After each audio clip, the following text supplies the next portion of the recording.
Privacy is a luxury. After a year of travel in Latin America, I finally had a place all to myself for an entire month. After 2 weeks in Patagonia, I returned to Buenos Aires and booked a studio apartment in the neighborhood of Almagro. I spent my first day indoors with the curtains closed and the air conditioner on because it was 98 degrees Fahrenheit outside. I usually stay in private rooms in shared homes. They're cheaper, more social, and I feel safer. Of course, there are drawbacks when it came to noise, crowded kitchens, and those periods when I would rather be alone with my thoughts.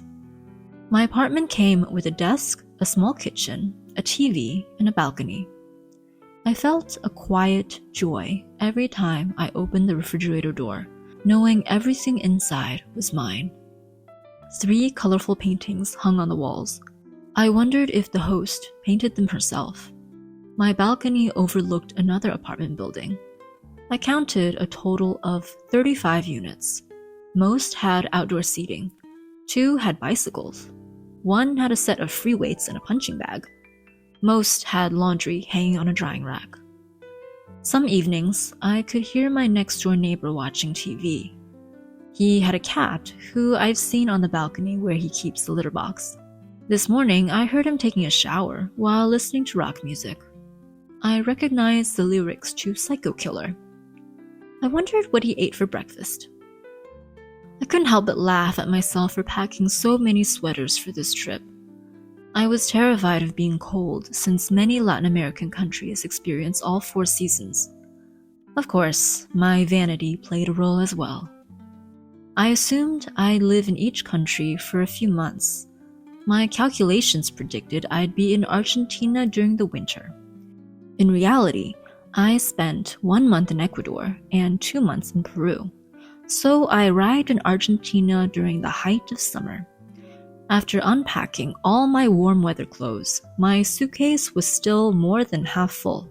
I even had to pay extra in order to take a carry-on suitcase for most of my flights, and I didn't even wear half the clothes I brought. I believed myself to be a minimalist, but apparently not enough. The heat wave resulted in a mosquito outbreak. Once again, I had to laugh at the irony. I avoided going to the Amazons and most tropical regions in Latin America because I wanted to avoid these blood-sucking insects. Yet, here they were in swarms, invading a cosmopolitan city. The wall outside my apartment was covered with mosquitoes the size of my fingernail.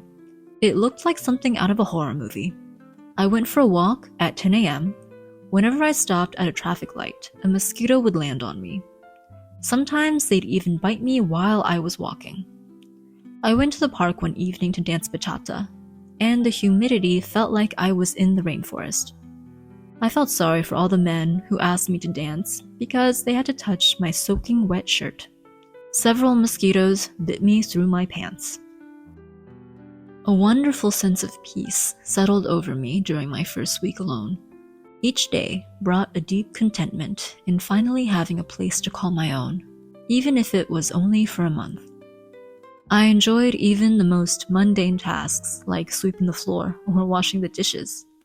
While out shopping for groceries, I was surprised I couldn't find brown rice as easily as I could in other Latin American countries. Begrudgingly, I bought white rice, as well as some butternut squash, tomatoes, red peppers, and cucumber, which were cheap and high quality.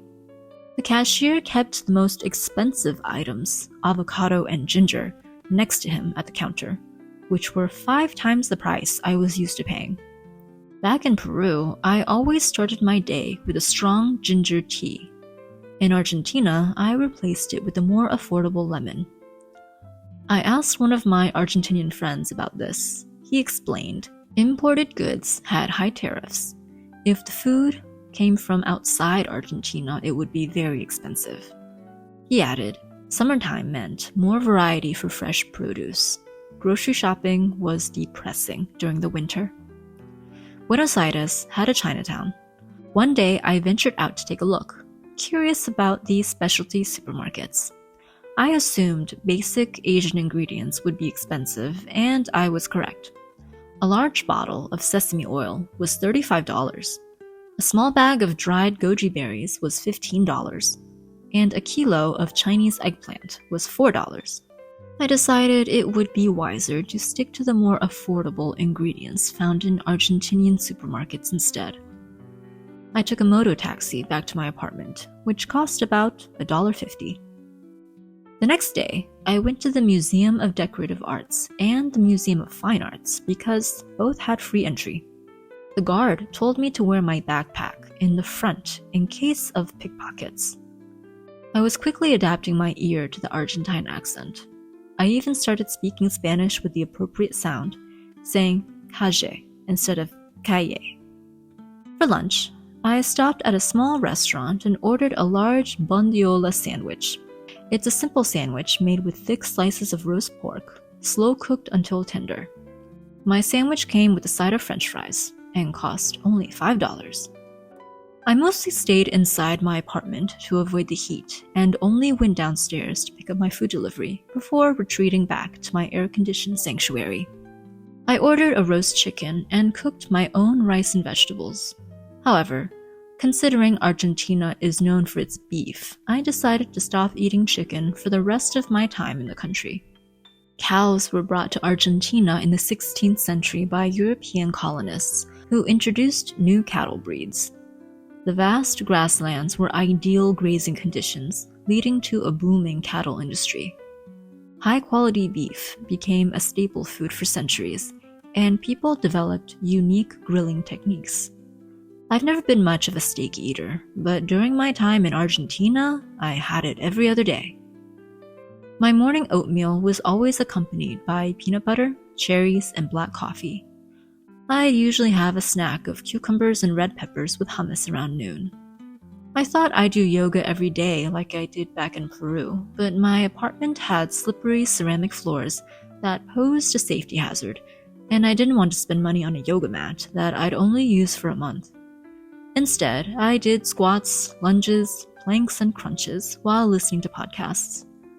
Sometimes I'd go out for a cappuccino and do some writing, so I don't spend the entire day in my apartment. It's funny, I came to Buenos Aires with a plan of making new friends and going out more. I ended up spending most of my time alone, in the privacy of my apartment where I could think about where I've been and where I'm headed. After my first week, my mind began to catch up with my body. I began to notice how tired I was. Traveling long-term is amazing, but the unending stream of new experiences was exhausting. I'm constantly adapting to different people, unfamiliar surroundings, and changing living arrangements. Living in the moment has always been difficult for me. I like to plan ahead and know what I'm doing next. My original plan was to stay in Argentina for 3 months, maybe take a long weekend in Uruguay or Chile. To my surprise, I found myself feeling homesick and actually dreaded the adventure ahead. I started this journey a year ago. I began in Mexico, then went to Colombia, Ecuador, Peru, and now Argentina. I still had to make my way back up the continent, and here I was, looking at flights from Buenos Aires back to the United States. My next stop would be Brazil, and I confess, Brazil is intimidating. I've been there before, about 10 years ago, with 2 friends during Carnival. We drove from Sao Paulo to Rio, stopping in 2 beach towns in between.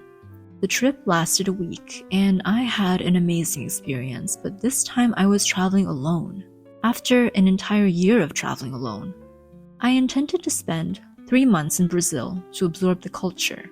I didn't expect to make it to Argentina and wanting to go home. I felt ashamed, like I wasn't strong enough or smart enough to take on the challenge. There were more countries I wanted to visit next year that were even more intimidating. How could I handle India or Egypt if I couldn't handle Brazil? I lay in my bed, feeling pathetic and disappointed in myself.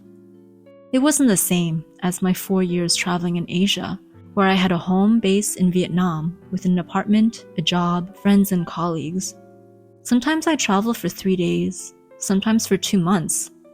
But I always had a place to return to.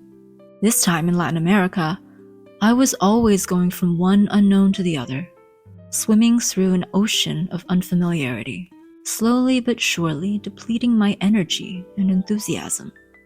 I recently finished reading One Flew Over the Cuckoo's Nest by Ken Kesey. The story follows Randall McMurphy, a rebellious prankster who feigns mental illness to avoid prison work.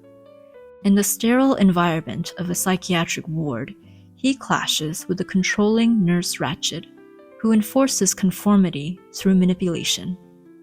McMurphy inspires individuality in the patients, but his fight for freedom leads to tragic outcomes. I can't say the novel lifted my sorry state of mind, but it did put a few things into perspective. I did not have a mental illness, nor was I confined to an institution. Unlike the characters in the novel, I possessed the agency to make my own choices and come and go as I wished. I told my friends how I felt. None of them thought I was being weak. In fact, they admired how far I'd come.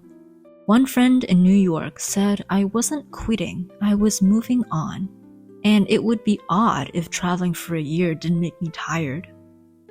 Another friend in Mexico City said, the whole point of this nomadic life was to enjoy the freedom of leaving whenever I wanted. If I was tying myself to a place or a plan, I was only trapping myself, which defeats the whole point. I actually had 2 excellent reasons for returning home. The first was, my laptop battery died 4 months ago while I was in the Galapagos Islands. It could only function when connected to a power source.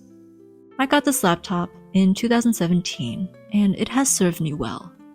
Getting a new one in Latin America would be very expensive because of import taxes. The second reason to go home was, my 84-year-old grandmother announced she would be returning to China this year. I'd like to spend some time with her before she leaves, because I don't know when I'll see her again. A few days later, I made my decision. I'd go to Brazil as planned and continue traveling up the continent, but I'd book all my tickets in advance and have shorter stays. This meant I had a clear plan of action. Leaving the future too open-ended caused me anxiety, so I decided to map it out clearly. The moment I did, a wave of relief washed over me. I had come a long way. There was still more of the unknown ahead, but I was slowly but surely making my way back. I hope I'm doing a decent job as your narrator. I try my best to give you a sincere account of my travels. Life on the road is romanticized as a glamorous adventure of endless freedom in a constant state of bliss. The reality is far more complex. It would be dishonest for me to only show you my happiest moments. Traveling alone for months on end is an incredible journey with its ups and downs. Find out a bit more about my experiences with sexual harassment in this video, where I spend a week in the beautiful city of Arequipa, Peru, and take a much-needed time out.